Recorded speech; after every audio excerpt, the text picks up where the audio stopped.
So, where do lectins fit into this model? Because it seems to me that it was such a big hot topic 5 years ago.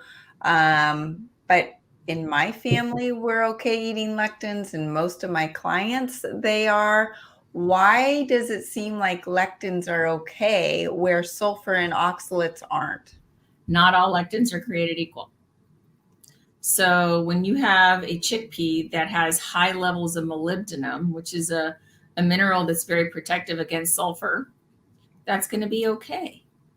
When you have a split pea, which is also a mycotoxin and high in heavy metals, especially the pea protein, and is also a lectin, and so that mycotoxin is going to turn on your biofilm, which is going to feed oxalates. Okay, and that mycotoxin is going to give you histamine, which is also going to manage the sulfur problem in the wrong way. That's not okay.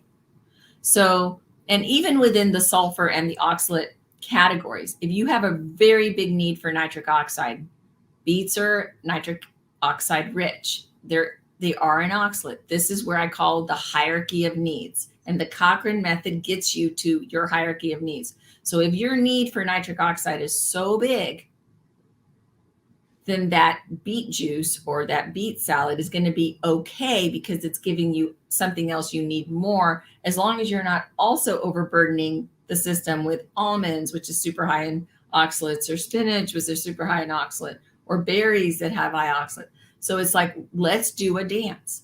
Sweet potatoes tend to be a moderate oxalate, but they're really, really rich in vitamin A, which vitamin A regulates insulin. What's one of the big factors we're living in this environment? Insulin dysregulation. So again, it has, and it's beta carotene, and it also has really high progesterone levels. What does stress deplete in women? Progesterone. Mm-hmm. So again, it's that hierarchy of needs that say, what does your body need?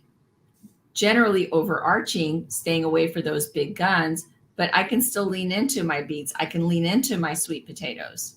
Every once in a while, I can lean into broccoli, but I cannot eat it as a leftover because now we've got a histamine and a sulfur packed together. So, and this is, how do we know? We listen to our body. How did I feel? Did I feel bloated? Did I feel foggy headed? Do I have joint pain? The body is giving us constant, true feedback. So this is funny because I had a college friend came to me 3 months ago. She said, I'm a wreck. I'm of a normal weight, but I look like I'm pregnant. And I said, no, you don't. She sent me a picture. She looked 8 months pregnant, and she bought the cleanse, but she didn't do it right away because she got scared and opened the package and put it away. And then January came and she said, okay, I've hit rock bottom. My kids are yelling at me. I got to do something. So she dove into my articles and everything. And within 1 week, she goes, Sara, oh my goodness, things are clearing up that I didn't even know I had. And that's what I try to teach people is, let's strip away all the bad stuff. And this isn't forever, but then you can become your own practitioner. Right. And you can become intuitive with your gut and with what your body's telling you, because then if you've cleared out all the cruciferous vegetables, you have one bite of broccoli and you have a flare up, then your body's telling you. And you know.